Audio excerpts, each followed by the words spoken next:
नमस्कार दोस्तों, आज मैं एक बार पुनः आपके समक्ष उपस्थित हुआ हूं और आज का विषय है यज्ञोपवीत संस्कार। दोस्तों, 11वें नंबर का संस्कार यज्ञोपवीत अथवा जनेऊ संस्कार है। यज्ञोपवीत के रहस्य के बारे में मैं बहुत पहले वीडियो बना चुका हूं। आप श्रोताओं को यदि वह देखना हो तो आप वहां से भी ज्ञान प्राप्त कर सकते हैं। वैसे यह 16 संस्कारों की एक सीरीज चल रही है, तो यहाँ भी संक्षिप्त विवरण मैं यज्ञोपवीत संस्कार की विधि आपको अवश्य बताऊंगा। दोस्तों, त्रैवर्णिक ब्राह्मण, क्षत्रिय, वैश्य, इन 3 वर्णों को यज्ञोपवीत संस्कार करने का प्रावधान बताया गया है। जब तक यज्ञोपवीत संस्कार नहीं होता है तब तक हम वेद पढ़ने के अधिकारी नहीं बनते हैं। इसलिए प्राचीन समय में वेद वेदांग का अध्ययन ही एकमात्र विद्या स्थान में रखा गया था। तो इसलिए यज्ञोपवीत संस्कार त्रैवर्णिकों के लिए अत्यंत आवश्यक था।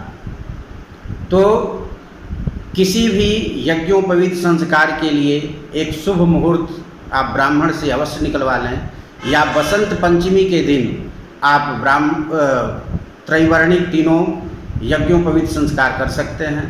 ब्राह्मणों को यज्ञोपवीत संस्कार 6 वर्ष की अवस्था में कर लेना चाहिए, क्षत्रियों को 8 वर्ष और वैश्यों को 10 वर्ष में करने का प्रावधान है। यदि इन वर्षों में नहीं हो पाए तो इसका सीधा 2 गुना कर लें, अर्थात 12 वर्ष तक ब्राह्मण का, 16 वर्ष तक क्षत्रिय का और 20 वर्ष तक वैश्यों का यज्ञोपवीत संस्कार हो जाना चाहिए। यदि कदाचित इतने में भी नहीं हो पाए तो भी यज्ञोपवीत संस्कार प्रायश्चित संकल्प करके और गोदान संकल्प करके, लग्न दान करके भी संपन्न अवश्य करना चाहिए। दोस्तों, सबसे पहले जो यज्ञोपवीत संस्कार है उस मुहूर्त में आप वैवाहिक जितनी भी प्रक्रिया है उसमें शाला निर्माण भी है, हरिद्रा लेपन भी है, मातृका पूजन भी है, माने संपूर्ण विधि की जाती है। उसमें पलाश दंड ब्रह्मचारी को लेना है और वह पलाश दंड जब तक वह ब्रह्मचर्य व्रत का पालन करता है तब तक उसके साथ रहता है। दोस्तों, मैं बता चुका हूँ पिछले वीडियो में कि पलाश दंड का संबंध चंद्रमा से होता है। चंद्रमा हमारे मन का कारक है, तो एक ब्रह्मचारी के लिए उसके मन का शांत होना, मन का स्थिर होना, चित्त का स्थिर होना अत्यंत आवश्यक है। तभी वह संपूर्ण विधि से और शांत मन से किसी भी विद्या का अध्ययन कर सकता है और उसको कंठस्थ कर सकता है, याद कर सकता है, बुद्धिस्थ कर सकता है। इसलिए पलाश दंड और पलाश दंड उसे अपने ब्रह्मचर्य के संपूर्ण विधि का भी ध्यान दिलाता है।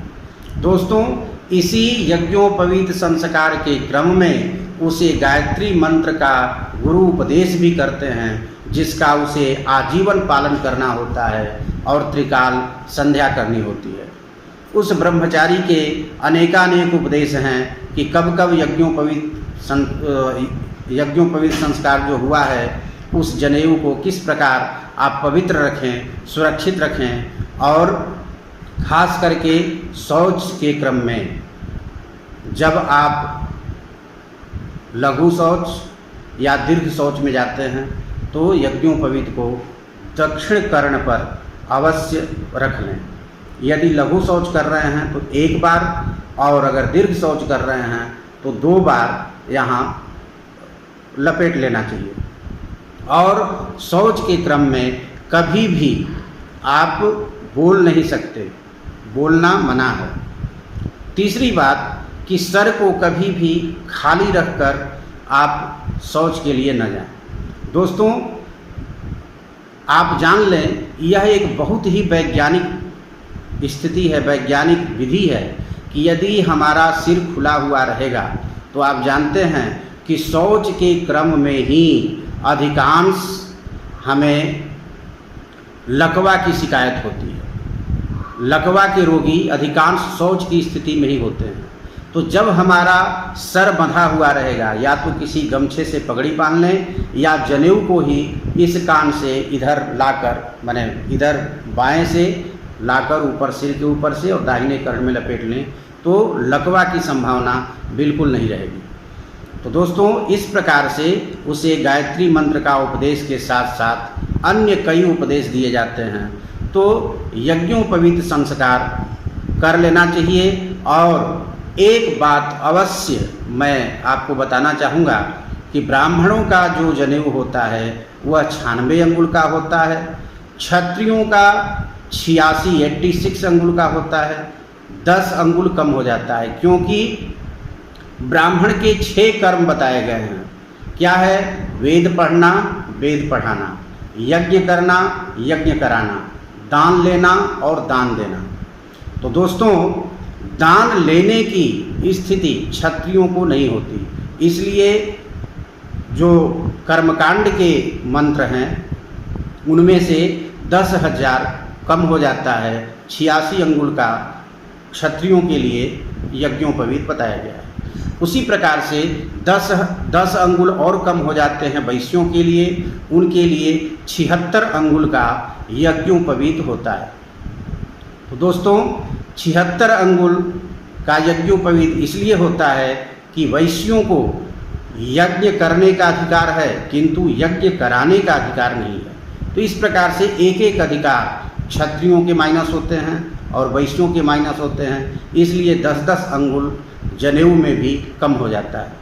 तो इसको ध्यान में रखें और जो भी विधि बताई गई है संपूर्ण विधि के साथ, जो वैवाहिक विधि है वह इसमें भी विधि होती है।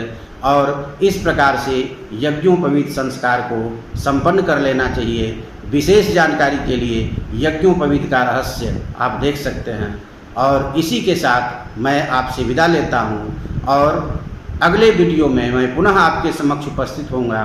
तब तक आप स्वस्थ रहें, सुखी रहें, प्रसन्न रहें और मेरा वीडियो देखते रहें। धन्यवाद।